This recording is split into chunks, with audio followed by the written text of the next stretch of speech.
On CrossroadsToday.com, the latest on the passenger plane carrying 67 people that crashed in Kazakhstan on Christmas Day morning. We have the update. And we travel to Paris, where Christmas was observed at the Notre Dame Cathedral 5 years after a horrific fire caused major damage to the religious icon. Plus, a cyber attack brings things to a halt in Tokyo. Japan Airlines, how it affected the equipment and day-to-day operations. We have the details. And this morning we're dealing with some more patchy dense fog across the crossroads. We'll take a look at where that resides. But for today we have another alert day in effect for especially our eastern counties for more strong thunderstorms. We'll talk about all that in the weather coming up. You're watching 25 News Now Sunrise. Good morning, Crossroads, and happy Thursday. That's right, and happy Thursday, or as I like to call it, Friday Eve. Friday Eve, because tomorrow is Friday, and it's also the holiday week, so everybody's excited for that. It's going to be the holiday time still, probably through January 6th, and New Year's is right around the corner. That's right, New Year's is next Wednesday, and today is also Hanukkah and Kwanzaa, so happy Hanukkah and Kwanzaa. The start of Hanukkah. That's right, the start of Hanukkah, that's right.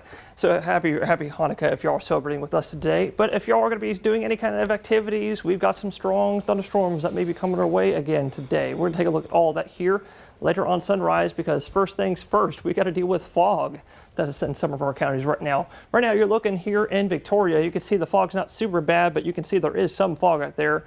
But there is, I promise, some denser fog in some surrounding areas around this camera. So just be careful out on the roads this morning. It's 68 degrees in Victoria. Definitely no need for a jacket.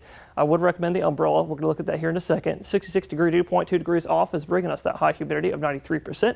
But that's not really super duper high. Usually the higher humidities of like 98% or higher is what's going to bring us the dense fog. So that's why we're not seeing it super thick here. But I promise you, like I said, some of us out there are seeing that denser fog. And actually all these numbers that you see right here are an overestimate of what is really happening out there right now. All the visibilities are actually lower than that. So just be careful with that. All the fog that's out there, we got the fog advisories going until 9 a.m. when that sun starts coming up. But today the sun's not really going to come up. It's going to be mostly cloudy until the late afternoon because of the thunderstorms. But right now, winds are really light to even calm out of the south right now, which is why we have the fog that's starting to form over us this morning. But the winds that are out there, they're going to shift into the southwest later today, and that's going to allow the land to heat up and allow the energy to build up, and we may be looking at, like I said, some strong thunderstorms for this afternoon. Here's the timing for your alert day details today. It's going to be between 9 a.m. this morning all the way through 3 p.m. this afternoon, and it's going to encompass only our eastern counties today. We're talking Jackson, Matagorda, and Wharton counties for today, where y'all can see some stronger thunderstorms that might contain 60-mile-an-hour strong winds, up to 3/4 of an inch, and hail maximum size, diameter, and maybe even some real heavy rain. Definitely some heavy rain as well, but also a really low but not impossible tornado threat. All of those thunderstorms are going to be building off another weak front that's coming off the system, coming off the mountains right now. We're going to look at all that more coming up later on Sunrise. New details in the arrest of a Calhoun County woman on murder and arson charges. According to the arrest affidavit for 40-year-old Faith Page Goins, Bexar County deputies responded to a welfare check on Monday at the home of 30-year-old Tomas Calavera Jr. near San Antonio. They found him dead in a closet from a gunshot wound to the face. In Calhoun County, investigators later found Goins paddling away in a kayak near a burning GMC truck registered to Calavera. Witnesses saw her putting out flames on herself after leaving the truck. Goins was also in possession of Calavera's ID, had severe burns, and later confessed to shooting him, burning his truck, and fleeing. The two share a child together. Goins now faces charges of murder and arson. A terrifying scene overseas and the mystery that surrounds it. A passenger plane flying hundreds of miles off course before crashing into the ground. At least 38 people were killed, but several also survived. Investigators are now trying to piece together what happened. A fiery plane crash in Kazakhstan on Christmas morning. An Azerbaijan airliner with 67 people aboard flying precariously over the Caspian Sea, sharply losing altitude before going down. Incredibly, 29 people survived, including 2 children, some of them stumbling away from the split fuselage, others dragged from the charred wreckage at the crash site. At the hospital, survivors lay side by side in beds. This man in anguish. He hasn't seen his wife since the crash. She was sitting next to him on the plane. Elsewhere, a flight attendant who survived video called his family, asking his loved ones to tell Mom not to worry. Authorities now investigating the moments before the crash. Russian news agencies report the flight was headed to Russia, but was rerouted to Aktau, Kazakhstan due to fog. The flight path then shows the plane flying hundreds of miles off course before turning in a figure 8 and then crashing to the ground.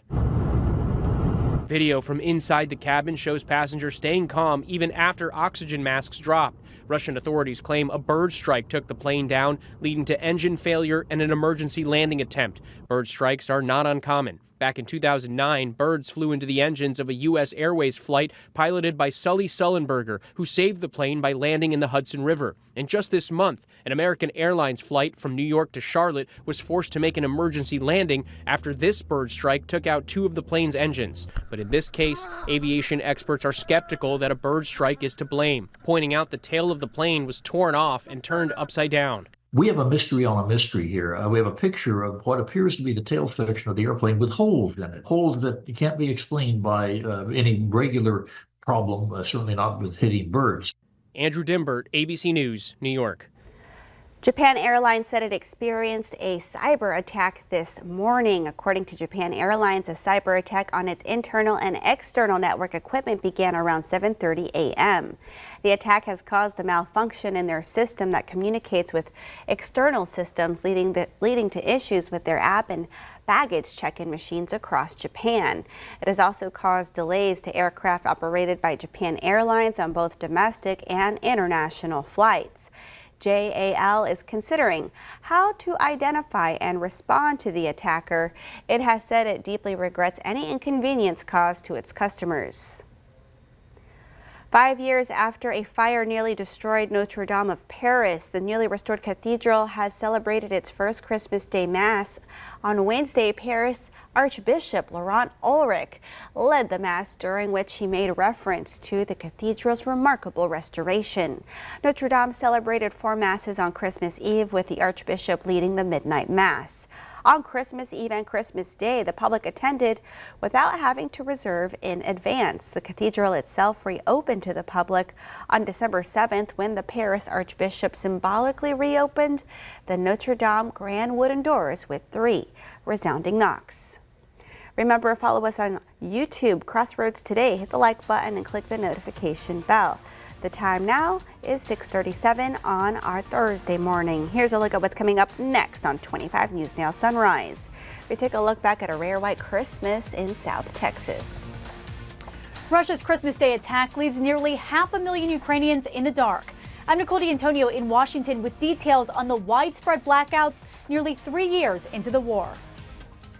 And also coming up next after the break in the full forecast today down in South Texas, it's going to be a nice and warm day, but all that warmth is going to allow for energy to build up. And like I said, we have an alert day for today for maybe some strong thunderstorms in our counties. We'll take a look at all the timing of that coming up next.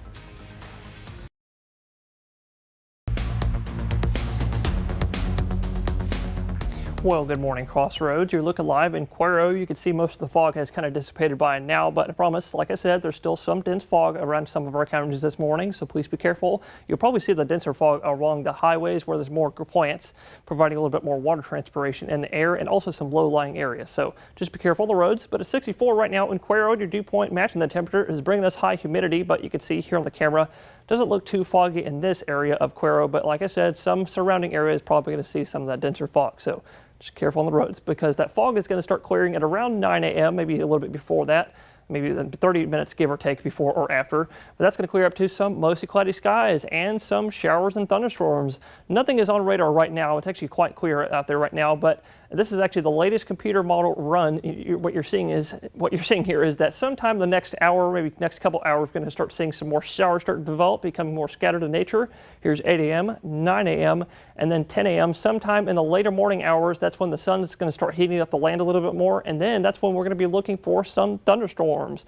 Not just any thunderstorms, maybe some strong ones like we saw yesterday morning. Here's 10 a.m., 11 a.m. You can see maybe a couple isolated supercells trying to make its way into our eastern counties. 11 a.m., noontime, 1 p.m., 2 p.m., and then 3 p.m. So that alert day is going to last all the way from 9 a.m. all the way to 3 p.m. today, because after 3 or 4 p.m., rain activity is going to start dying down to some mostly clear skies, and that'll be with us all the way until I think Monday of next week, maybe even Tuesday. But looking at your severe weather outlook by the National Weather Service, you can see that's why we have our alert day in our eastern counties, because they have that level 2 out of 5, slight risk. Here in Victoria, we're still under level 1 out of 5, but the main risk for today is going to be heavy rain, definitely, moderate lightning activity, small hail, not large hail, up to 3/4 of an inch, damaging winds up to 60 miles an hour, and also a low tornado threat. So just please be weather aware for today. After all the storms, we're back to the low 80s this weekend. We're going to look at that coming up next. Nearly 500,000 Ukrainians are in the dark this holiday season following Russia's massive Christmas Day attack on the region. Nearly 3 years into the war in Ukraine, there's another escalation into the brutal conflict. Russia launching a barrage of missile and drone strikes targeting the Ukrainian power grid, leaving 500,000 people without heat in freezing winter conditions and triggering widespread blackouts. While Russia called the Christmas Day attack a success, Ukrainian President Volodymyr Zelensky posting on social media that Putin deliberately chose Christmas for an attack. What could be more inhumane? President Biden condemned the attacks as outrageous and said he directed the Department of Defense to continue its surge of weapons deliveries to Ukraine. The U.S. has committed $175 billion in aid for Ukraine, but it's not certain if U.S. aid will continue at that pace after President-elect Trump takes office next month. Before yesterday's attack, Zelensky said about 80% of Ukraine's energy infrastructure had already been destroyed by Russian bombs. Nicole D'Antonio, ABC News, Washington. On Wednesday, South Texas marked the 20th anniversary of a historic and unexpected snowfall. Christmas Day in 2004, nearly a foot of snow fell in the Crossroads, turning the area into a winter wonderland. It's the only white Christmas ever experienced here. And that leads us to your viewer poll. You can scan the QR code on your screen to take part. We want to know, do you think we'll see another white Christmas in South Texas in the next 5 years? Okay, let's take a look. 28% of you say yes, you're optimistic that we will, and 72% of you say no, you have your doubts. Come to crossroadstoday.com/vote to take part in our viewer poll. The time is now 6:43 on our Thursday morning. Still to come on Sunrise, the National Menorah Lighting Ceremony took place at the White House. Just how tall is the menorah? We learn the details. All right, it's time to celebrate some birthdays. Happy birthday to Mateo. A huge shout out for Mateo's 75th birthday. Happy birthday to my handsome husband, my love, my Harley cowboy, the welder. May God bless you with good health for many more years to come. I love you, mi vida, from Lucy. Wow, a big important 75th birthday. Happy birthday, Mateo. And also happy birthday to the King of the North, Jon Snow. Happy birthday to Kit Harington. That's from Game of Thrones, if y'all didn't know. The English actor is turning 38 today. You know nothing, Jon Snow. I love that quote.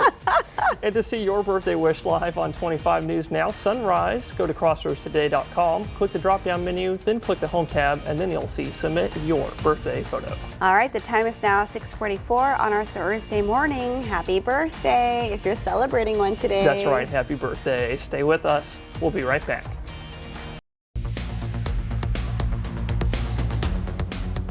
Well, good morning, Crossroads. If you're not a fan of all these warm, I would say warm, upper 70s and low 80s temperatures that we've had for the last few days for late December, well, I think today's forecast is going to be the forecast for you, because we've got a front coming our way next week. We've also got 2 more week fronts only going to be changing our low temperatures coming our way over the next 3 days as well. Starting out with the first weak front that's coming our way today, bringing us the strong thunderstorms. You can see that spawning off of this big old system that's coming off of the Rockies right now, spinning counterclockwise.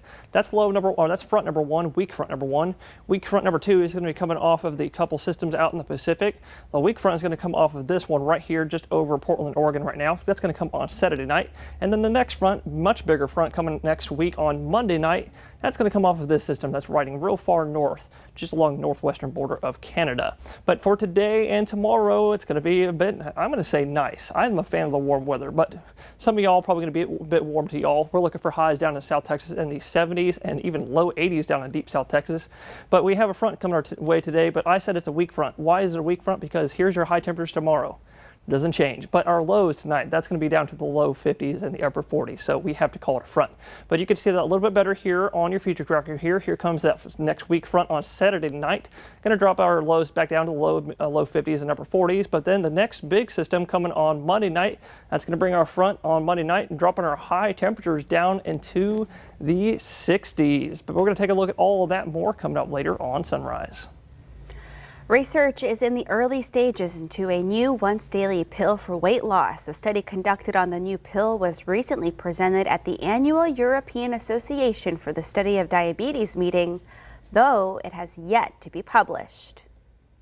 A new pill called amycretin targets two cell receptors, GLP-1 and amylin. We already know that medicines that increase GLP-1 can help with weight loss. That's how weight loss drugs like semaglutide or Wegovy works. Now researchers are interested in increasing a hormone called amylin to help with weight loss in people who are overweight or have obesity. Amylin can help with feeling full and regulate how your body uses energy. The small study showed an average of 13% reduction in body weight when compared to placebo after taking amycretin for 12 weeks.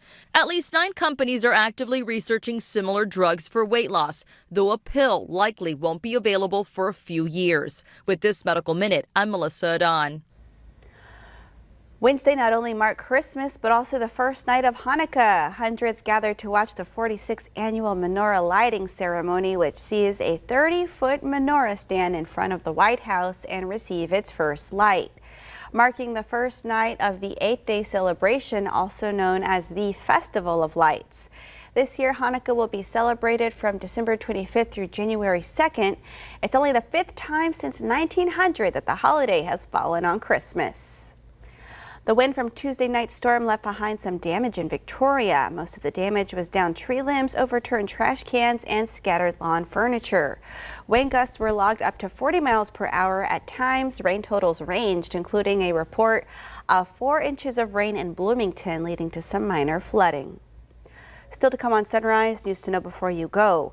Several people struck by a taxi in the Big Apple. How many were hurt and just how grave are the injuries? We have that coming up.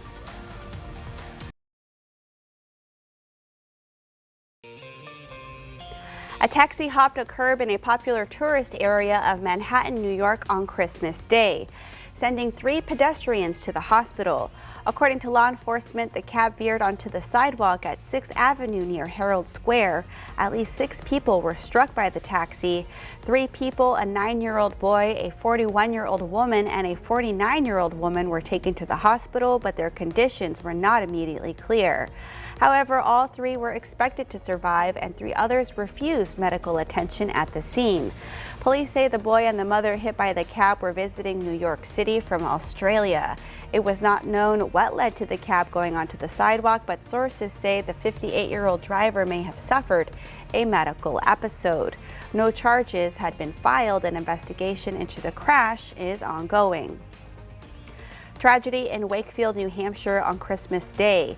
4 adults were found dead inside a home. Officials say family members called police and asked for a welfare check at the home after the victims failed to show up for a holiday gathering. The fire marshal says investigators will be looking into a gas heating system at the house. He says it appears the deaths were carbon monoxide related. The house did not have any carbon monoxide detectors. The names of the 4 victims have not been released. Concern over bird flu is growing among some health experts. One point of concern is the spread of the disease in cattle. Nearly 900 herds across 16 states have tested positive. The disease prompted a Portland-based pet food company to issue a nationwide voluntary recall after a house cat in Oregon died from eating one of its products, which tested positive for bird flu. Meanwhile, in neighboring Washington state, bird flu killed more than half the big cats at a sanctuary. It's unknown just how the animals contracted the virus. In the city of Seadrift, unpaid utilities will be disconnected tomorrow. Payments can be made online or left in the drop box outside City Hall. Garbage routes are rescheduled for today and Friday. In the city of Victoria, recycling pickup for residents who usually have their carts emptied on Wednesdays will be picked up on Saturday instead. But if you notice some extra trash piling up from the holiday season, no worries. Starting today, residents can leave out extra trash on their regularly scheduled trash pickup days. The city reminds you to place extra cans at least 5 feet away from your city trash cart. Yard waste collection through the 31st is on pause to accommodate the change in the collection schedule. However, the landfill and compost site will remain mostly open through the rest of the holiday week, closing on New Year's Day. And as the holiday season comes to a close, the city is also prepared for live Christmas tree collection. Starting January 2nd on your regular yard waste collection days, the city will collect live Christmas trees. You must remove all lights, ornaments, and artificial material from the tree. If the tree is flocked, the city cannot take it, and no artificial trees will be collected. Advocates say there aren't enough of them in Texas in long-term care facilities. Read this story by the Texas Tribune on our website, crossroadstoday.com. And we want to invite you to experience our new digital streaming service, Crossroads Today Plus. You can find it on your connected TV through Amazon Fire TV, Roku, Apple TV, and Android TV. Just search for Crossroads Today Plus. And now let's get a final look at our forecast with First Warn Storm Team meteorologist Parker Cox.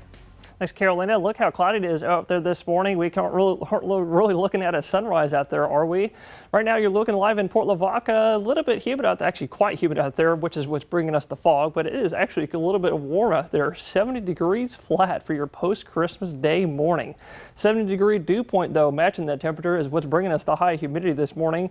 That, coupled with some real light to calm southerly winds this morning, is what's bringing us some dense fog in some areas of the crossroads. So please be careful. Right now, we have dense fog advisories for all of our western counties west of 77 right now, and that's going to go up until 9 a.m. when that fog starts clearing somewhere between 8:30 to 9:30.